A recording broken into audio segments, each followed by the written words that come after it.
Hi, third graders. Welcome back to Winn Dixie, chapters 13, 14, and 15. Me and Winn Dixie got into a daily routine where we would leave the trailer early in the morning and get down to Gertrude's Pets in time to hear Otis playing his guitar for the animals. Sometimes Sweetie Pie snuck in for the concert too. She sat on the floor and wrapped her arms around Winn Dixie and rocked him back and forth like he was a big old teddy bear. And then when the music was over, she would walk around trying to pick out which pet she wanted. But she always gave up and went home because the only thing she really wanted was a dog like Winn Dixie. And after she was gone, I would sweep and clean up and even arrange some of Otis's shelves because he did not have an eye for arranging things, and I did. And when I was done, Otis would write down my time in the notebook that he had marked on the outside. 1 red leather collar, 1 red leather leash. And the whole time he did not in any way ever act like a criminal. After working at Gertrude's Pets, me and Winn Dix would go over to the W. Herman Block Memorial Library and talk to Miss Franny Block and listen to her tell a story. But my favorite place to be that summer was in Gloria Dump's yard. And I figured it was Winn Dix's favorite place to be too, because when we got up to the last block before her house, Winn Dixie would break away from my bike and start to run for all he was worth and heading for Gloria Dump's backyard in his spoonful of peanut butter.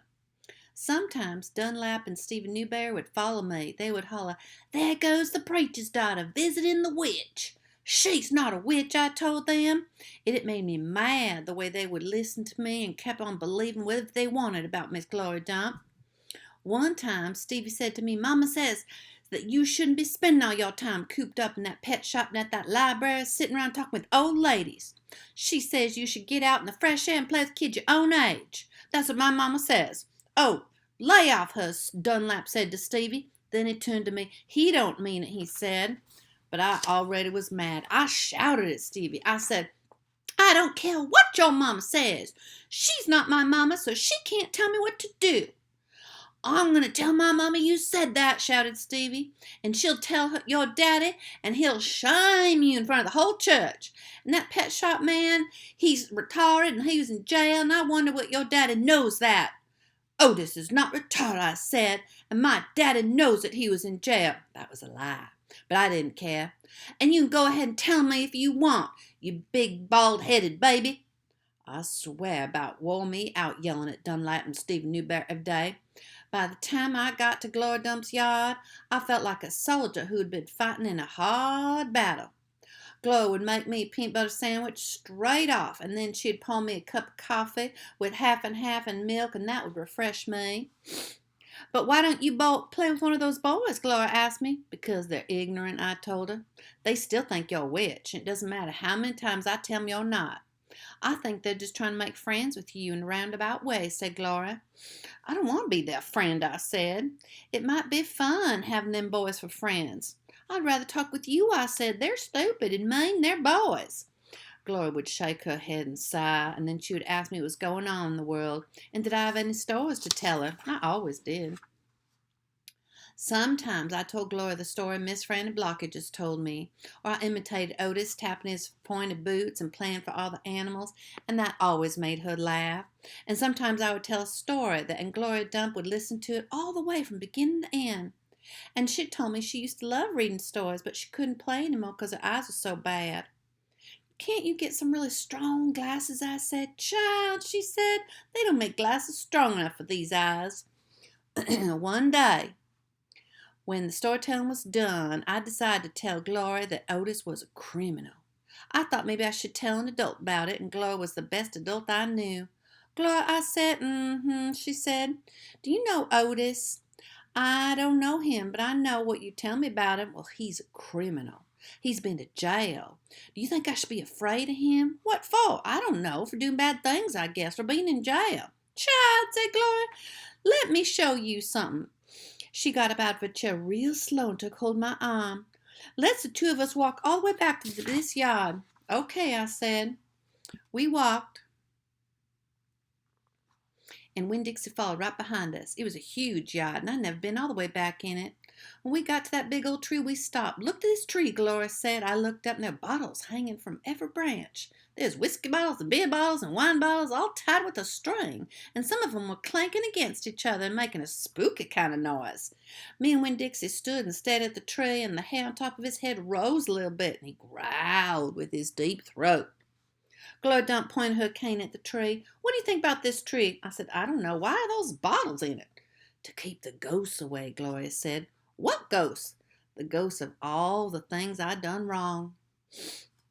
I looked at those bottles in the tree. You did that many things done wrong? I asked her. Said Gloria.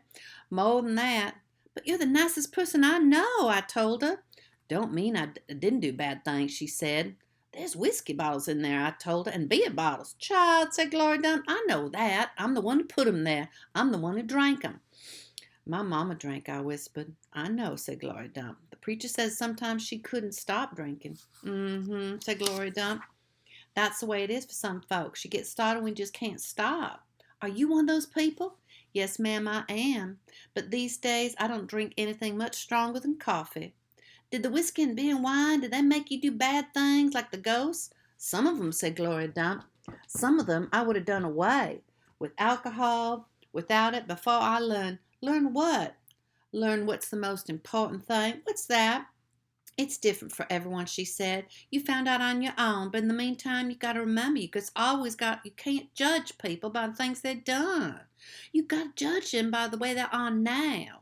You judge Otis by the pretty music he plays and how kind he is to them animals, because that's all you know about him right now, right? Yes, ma'am, I said.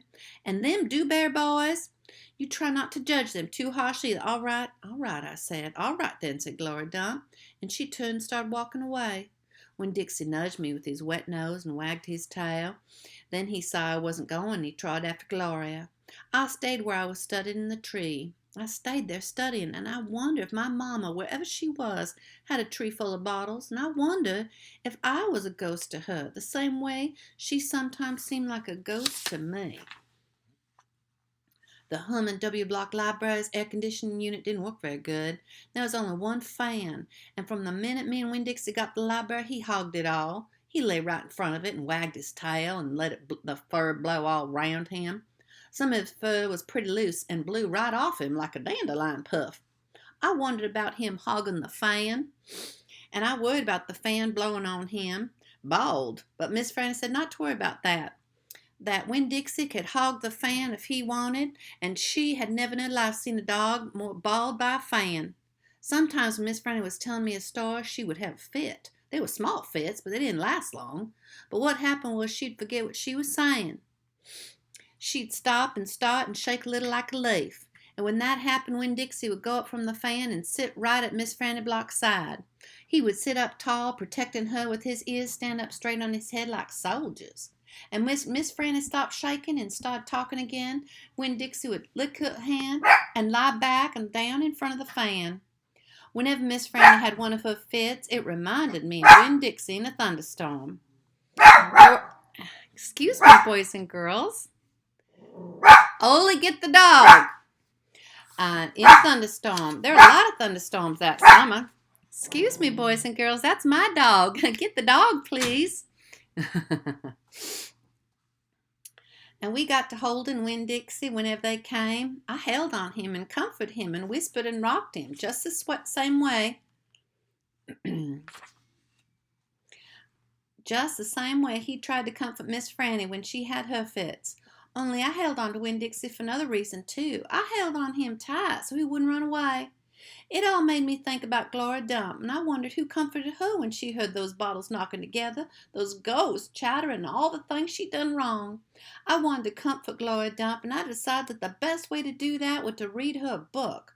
Read it loud, enough to keep the ghosts away. And so I asked Miss Franny, I said, Miss Franny, I've got a grown-up friend whose eyes are going on her, and I'd like to read her a book out loud. Do you have any suggestions? Suggestions, Miss Franny said. Yes, ma'am, I got suggestions. Of course I have suggestions. How about going with the wind? What's that about? I said. Why, said Miss Franny, it's a wonderful story about the Civil War. The Civil War, I said? Do not tell me you've never heard of the Civil War. Miss Franny Block looked at me like she was going to faint. She waved her hands in front of her face. I know about the Civil War, I said. Now, that was the war between the South and the North over slavery. Slavery, yes, said Miss Franny. It was also about the states' right and money. It was a terrible war. My great-grandfather fought in that war. He was just a boy. Your great-grandfather? Yes, ma'am. Litmus W. Block. Now, there's a story. Winn Dixie yawned real big and lay down on his side with a thump and a sigh. I swear he knew that phrase. Now, there's a story, and he knew it. And we weren't going to go anywhere real soon. Go ahead and tell it to me, Miss Fran, I said, and I sat down cross-legged next to Winn Dixie. I pushed him and tried to get him to share the fan, but he pretended he was asleep, and he wouldn't move. I was all settled in, ready for the story, when the door banged and pinch-faced Amanda Wilkinson came in. Winn Dixie sat up and stared at her. He tried out a smile on her, but she didn't smile back, so he lay back down. I'm ready for another book, Amanda said, slamming a book down on Miss Franny's desk. Well, Miss Franny said, maybe you wouldn't mind waiting. I'm telling Inday Opal a story about my great-grandfather. You are, of course, more than welcome to listen. It'll be just 1 minute. Amanda sighed. A real big dramatic sigh, and stared past me. She pretended like she wasn't interested, but she was, I could tell. Come sit over here, said Miss Franny. I'll stand, thank you, said Amanda. Suit yourself, Miss Franny shrugged. Now, where was I? Oh, yeah, Litmus W. Block. Thanks for listening, boys and girls.